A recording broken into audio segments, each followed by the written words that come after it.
Hello and welcome live from New Delhi. You're watching DD India Live. I'm Gautam Roy, and coming up in the next 30 minutes. India's Prime Minister Narendra Modi replies on the motion of thanks debate in the lower house of Parliament, says the Constitution has enabled strong pro-people decisions. Over 15.5 million electorate is set to elect a new 70-member assembly in the Union Territory of Delhi on Wednesday. And China has hit back at Trump's tariffs with counter levies on American oil, gas and coal.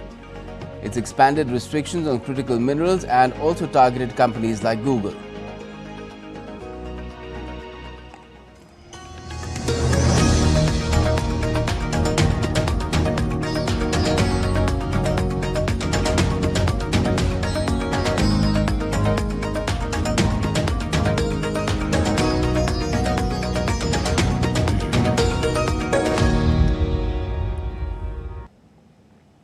Well, first up, India's Prime Minister Narendra Modi replied on the motion of thanks to the President's address in the Lok Sabha, which is the lower house of Parliament. In his address, Prime Minister Modi touched upon a number of issues, including infrastructure development, cleanliness drive, efforts to alleviate poverty, startups and new tax scheme, among others.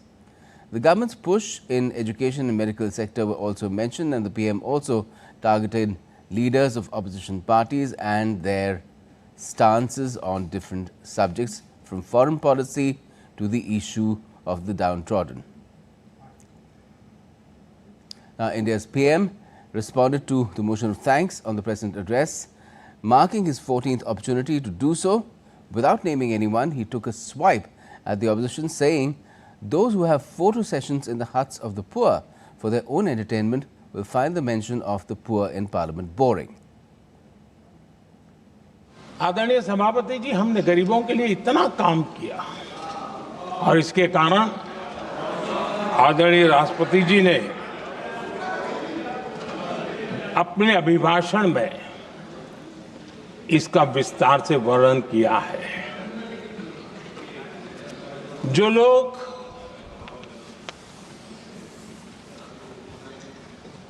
गरीबों की झोंपड़ियों में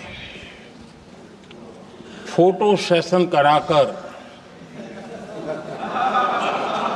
अपना मनोरंजन करते रहते हैं,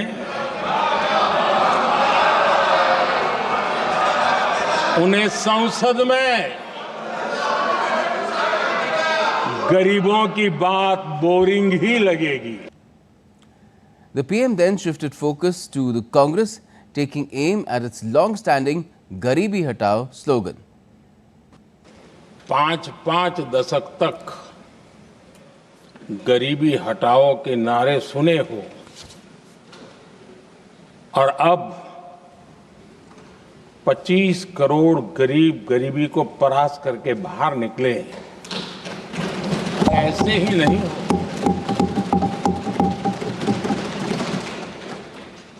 योजनाबद्ध तरीके से, समर्पित भाव से, अपनेपन की पूरी संवेदनशीलता के साथ जब गरीबों के लिए जीवन खपाते हैं ना, तब ये होता है. Addressing the IIC Bruegel Annual Seminar in Delhi, India's External Affairs Minister Dr. S. Jaishankar underscored the importance of EU-India relations and said terrorism has been overlooked when convenient. Our next report has the details. Dr. S. Jaishankar on Tuesday highlighted the inconsistent application of global political principles, particularly regarding democracy and military rule. He pointed out that different standards were being applied to India's neighbors in East and West. Even on a question like democracy and military rule, different standards have been applied to our neighbors in the East and our neighbor in the West. He also highlighted that terrorism has been overlooked when convenient. We, in India, have yet to see aggression on our territory vacated after so many decades. Equally, terrorism has been overlooked when convenient. In our own continent, international law has been disregarded with significant consequences. Amid growing volatility and uncertainty, he underscored the increasing significance of India's relationship with the European Union. We clearly have common interests and shared values. There may be some differences on priorities and specifics, but what binds us is a sentiment much stronger. At the end of the day, we are political democracies, pluralistic societies, and market economies. As we each take stock of the changes underway, it is likely that our meeting points will increase. Moreover, in a world that promises to be so volatile and so uncertain, a stronger India-EU relationship can be an important stabilizing factor. Echoing this sentiment, the ambassador of the European Union to India, Hervé Duffin, expressed optimism that 2025 would witness this shared vision materializing into concrete initiatives, further strengthening the India-EU ties. The EU is currently India's largest trading partner, while India ranks as EU's ninth largest trading partner in terms of bilateral trade and goods. Bureau Report, DD India. United Nations General Assembly President Philemon Yang arrived in Delhi on Tuesday. Yang is on a 4-day visit to India, and during this visit, Yang and Dr. Jaishankar, that's India's External Affairs Minister, are expected to engage in discussions on key regional and multilateral issues of mutual interest. The Indian Embassy in Libya has facilitated the safe return of 18 stranded Indian nationals from the city of Benghazi. They are set to arrive in India on the 5th of this month. The group had travelled to Libya for work but found themselves stranded for weeks. The Indian Embassy coordinated with local authorities, securing the necessary authorizations and travel documents to ensure their safe return home. India's Defence Minister Rajnath Singh, in a social media post on X, reacted to certain remarks made in Parliament by Leader of Opposition Rahul Gandhi about the statement of the Chief of the Army Staff on the situation along the India-China border. The Defence Minister, in a social media post on X, said, and I quote, Rahul Gandhi, in a speech in Parliament on the 3rd of February 2025, made false allegations about the statement of the Army Chief on the situation on the India-China border. The Army Chief's remarks referred only to the disturbance of traditional patrolling by both sides. He also mentioned that these practices have been restored to their traditional pattern as part of the recent disengagement. The government has shared these details in Parliament. The words attributed to the Army Chief by Rahul Gandhi were never spoken by him at any time. It is a matter of deep regret that Shri Rahul Gandhi should indulge in irresponsible politics on matters of national interest. If at all there is Indian territory into which China has come, this is 38,000 square kilometers in Aksai Chin as a result of the 1962 conflict and the 5,180 square kilometers illegally ceded by Pakistan to China in 1963. Rahul Gandhi may consider introspecting about this phase of our history. Delhi is ready to vote on Wednesday in a single-phase election with results to be counted on the 8th of February. Amid tight security, the state is set for the high-stakes Delhi Assembly elections, which is a triangular fight. A total of 1.56 crore voters, that is 15.6 million voters, are set to vote. The Election Commission has made elaborate arrangements to make people come out and vote. DD India's Anil Thomas has the details. The high-octane Delhi Assembly elections will see the fate of 699 candidates sealed as the national capital votes in a single phase on Wednesday.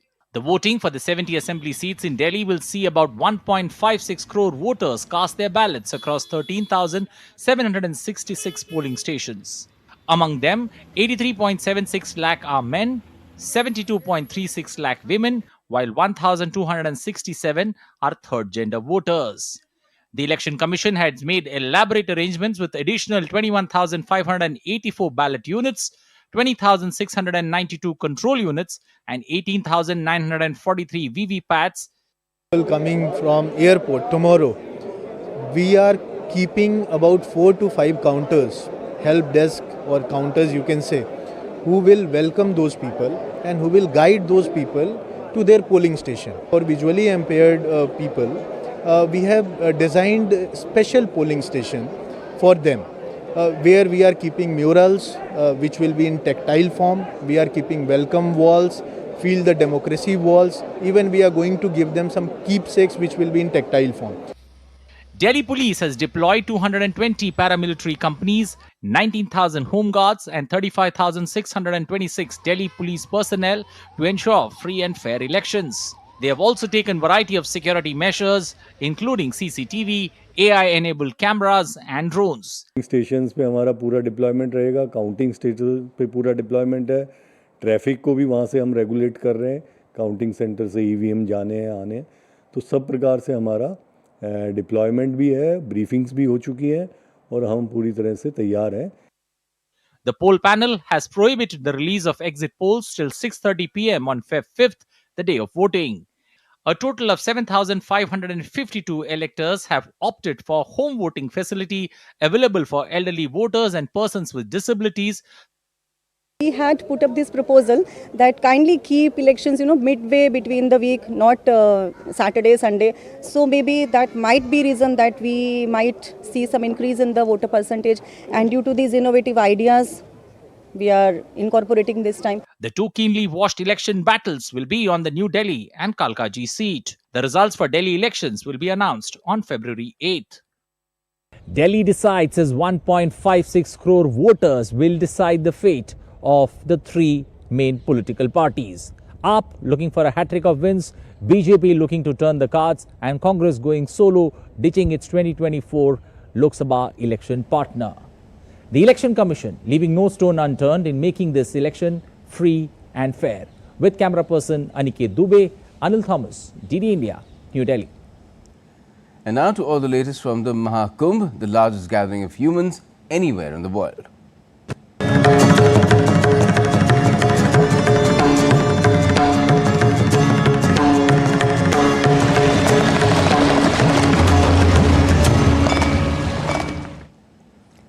Now, the King of Bhutan, Jigme Khesar Namgyal Wangchuk, visited the Maha Kumbh accompanied by Uttar Pradesh Chief Minister Yogi Adityanath. The visit highlights the cultural and spiritual ties between Bhutan and India. DD India's Siddharth Bhardwaj gets us more. I'm at the holy land of Prayagraj, where up till now around 37 crore people have taken holy dip in the Triveni Sangam, which is the confluence of river Ganga, Yamuna and Saraswati. And today, the King of Bhutan, Jigme Khesar Namgyal Wangchuk, along with the Uttar Pradesh Chief Minister Yogi Adityanath, took sacred dip at the Triveni Sangam and also performed Aarti there in presence of devotees and also some dignitaries. And after that, he visited the Digital Maha Kumbh Experience Center, which tells a lot about India's AI prowess. And once you enter inside the Digital Maha Kumbh Experience Center, it's altogether a different world. As far as the security arrangements are concerned, then elaborate security arrangements have been done by the Uttar Pradesh government, including 7-layer security system and also AI integrated cameras in which they have database, and if any suspicious activity takes place, then the further action can be taken. Not just the country, from all parts of the country, but devotees from all parts of the world are also coming here for such a beautiful experience, and they are saying that when they take holy dip in the Triveni Sangam, it's altogether a different experience for them. So all in all the arrangements have been put in place to make sure that all the devotees and pilgrims who are coming here, their journey remains peaceful, safe and secure. With camera person Mohan Mukut Sharma, this is Siddharth Bhardwaj reporting for DD India in Prayagraj. And Siddharth also explored the replica of the Ram temple that has been unveiled at the Maha Kumbh. The next report examines the significance of the unveiling of this replica at Prayagraj during the Maha Kumbh. At the Maha Kumbh 2025, a remarkable symbol of faith and devotion has been unveiled. The replica of the Ram temple.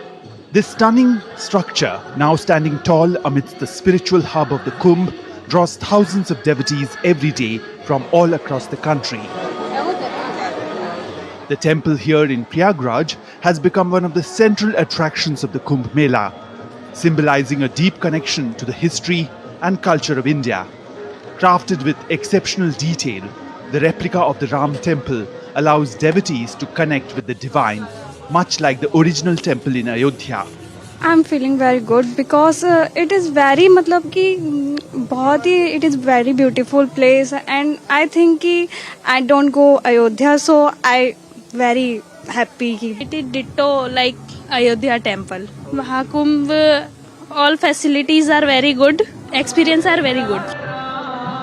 The temple's architecture mirrors the design and grandeur of the Ram temple in Ayodhya.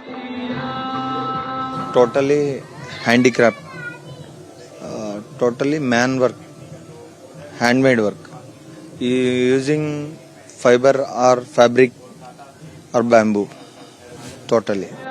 The materials used to construct the replica include bamboo, foam sheets and fiber, with bamboo forming the primary structural foundation. The replica stands at an impressive 81 feet in height.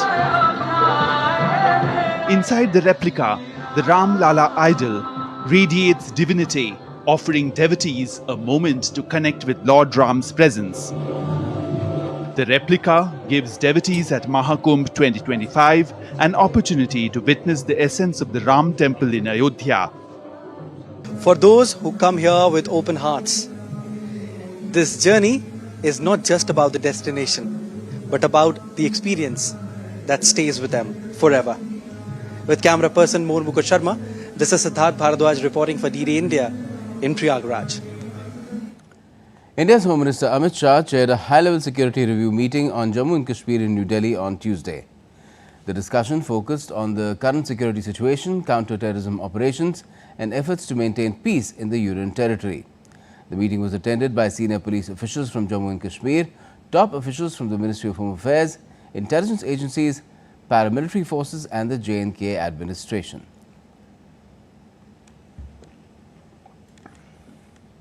And still to come in this edition of DD India Live. Eastern Congo rebel alliance including the M23 declare a ceasefire. And Sri Lanka celebrates its 77th National Day.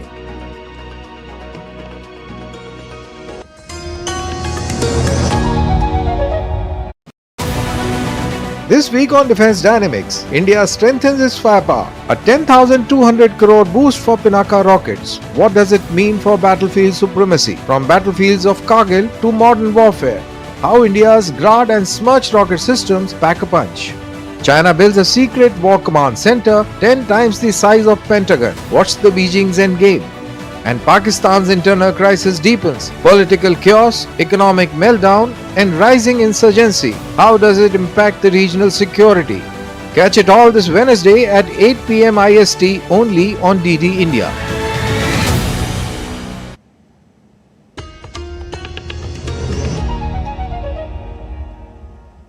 Welcome back. You're watching DD India Live. I'm Gautam Roy.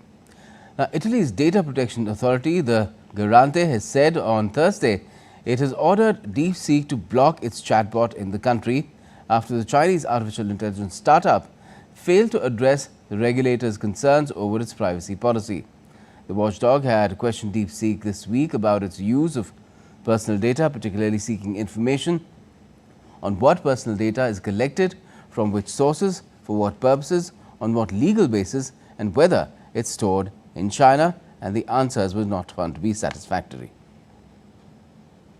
In response to US President Donald Trump's 10% tariff on Chinese imports, China's finance ministry on Tuesday announced a package of tariffs on US goods, apart from expanding restrictions on the export of critical minerals.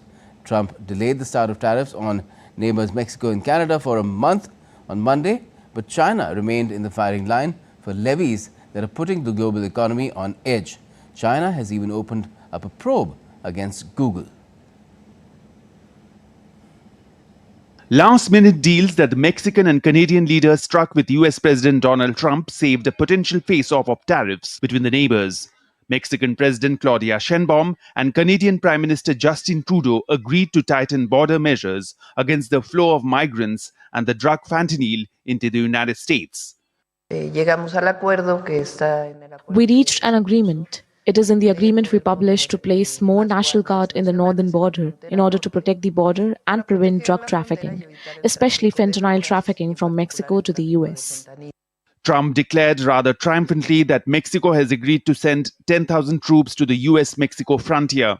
He added that Trudeau has agreed to deploy nearly 10,000 frontline officers at the border, list drug cartels as terrorists, appoint a fentanyl czar, and crack down on money laundering. But the face-off with China threatens to get ugly. China has slapped tariffs on US imports in a rapid response to new US duties on Chinese goods. Trump's additional 10% tariff across all Chinese imports into the US came into effect at 0501 GMT on Tuesday.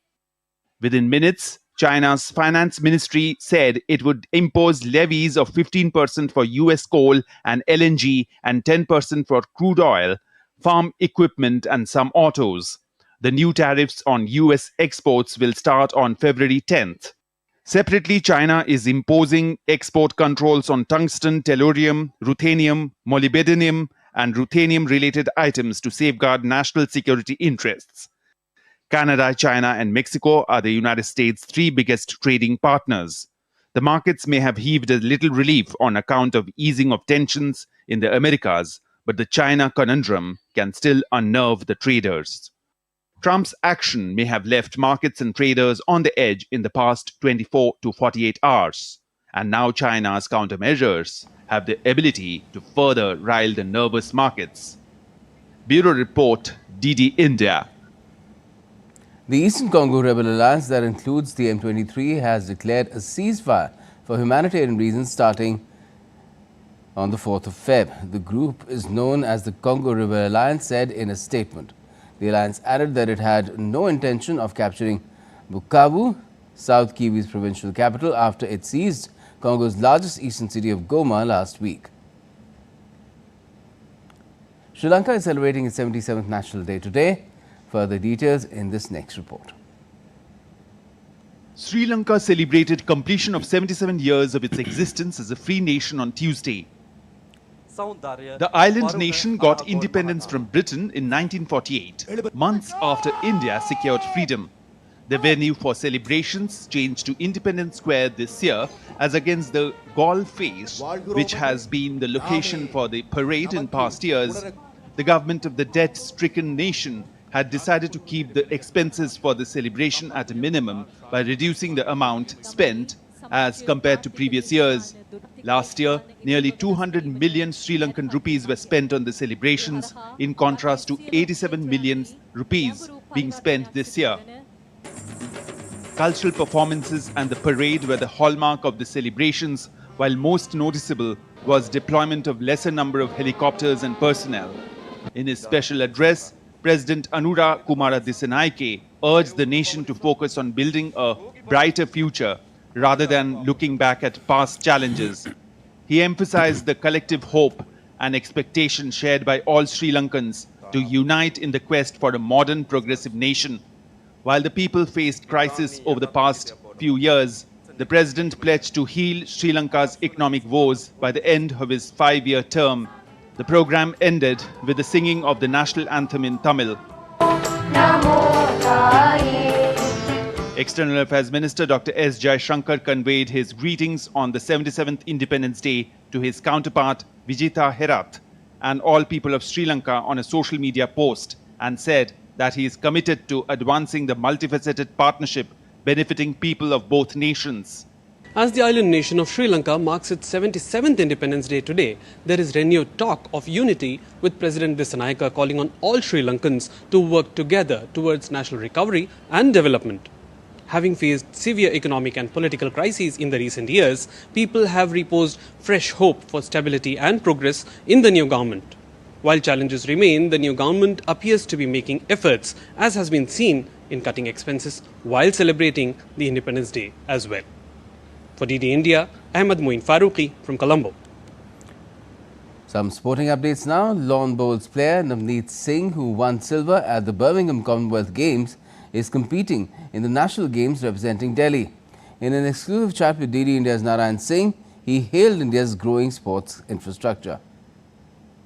Joining me, the Commonwealth Games silver medalist in lawn bowls, Navneet Singh. Navneet, a very warm welcome. Thank you. The way things are happening here in Uttarakhand in national games, the great infrastructure and world-class competition here. So how you look overall the national games in Uttarakhand? Overall, the national games in Uttarakhand is being organized tremendously very well by these local state authorities. It's a very big event. So many players from different states have been coming. It is very difficult to organize such a big level going smoothly. So it is amazingly done by the state government and all the organizations, the GTCC, the IOA, everybody involved here to organize this event. It's going very, very smoothly, and we're not feeling a single hesitation here in any kind of problem. The accommodations, the organizations, the facilities provided by it's tremendous, and it feels like it's a mini Olympic for India. Talking about the national games here, around 10,000 athletes, coaches and officials are participating, and we can say that it's a mini Olympic, and a great infrastructure is required for this, and as India is planning to host the 2036 Olympics too. So overall, how you look the infrastructure of India, the way Khelo India games are there, university games are there, national games and many more tournaments. So overall, what's your view? India planning to host the 2036 Olympics? I think we are immensely proud of hosting and trying to present and forward to host the Olympic Games for 2036. And seeing the conditions of how we are doing the Khelo India, the national games, we are doing very fine. And I very strongly believe that if it is given to us, we will do the best Olympics hosted ever in the history. Because past experiences, also the 2010 Commonwealth Games, what I have been participating in the 2020 Birmingham Games, I was comparing and everybody was telling me that it was the best till now. So I think India is immensely proud of what the infrastructure they are bringing up in places like Uttarakhand, where there are not very less athletes. Abhinav Bindra was one of the athletes from here. So very less athletes have come up from these states, and now such an infrastructure is being built up. We will see definitely a lot of athletes coming from these local states as well. And we have another situation like, let's say, anybody is participating and practicing, they need high altitude places to practice and perform better. So these are the places where these facilities are being provided. So it is greatly good for the athletes as well to perform very well in the future. Definitely, it's a great platform where the international athletes like Navneet are there, young players are there. So here a great exchange of words, great exchange of, we can say that mentorship takes place between them, and definitely this is a platform where athletes can learn from the international athletes, and definitely the game can also shine. With camera person Manmohan, Narayan Singh, DD India, Dehradun. And that's all for this edition of DD India Live, but let us know your thoughts rather on the news of the day. And for those on the go, you can get all the latest news and updates from India and across the world on DD India's mobile app. It's available on both Android and iOS. You can scan the QR code on the screen and download the app right away. And we'll be back with more news as it breaks here on DD India. I'm Gautam Roy, and from all of us here in Delhi, thanks for watching DD India Live.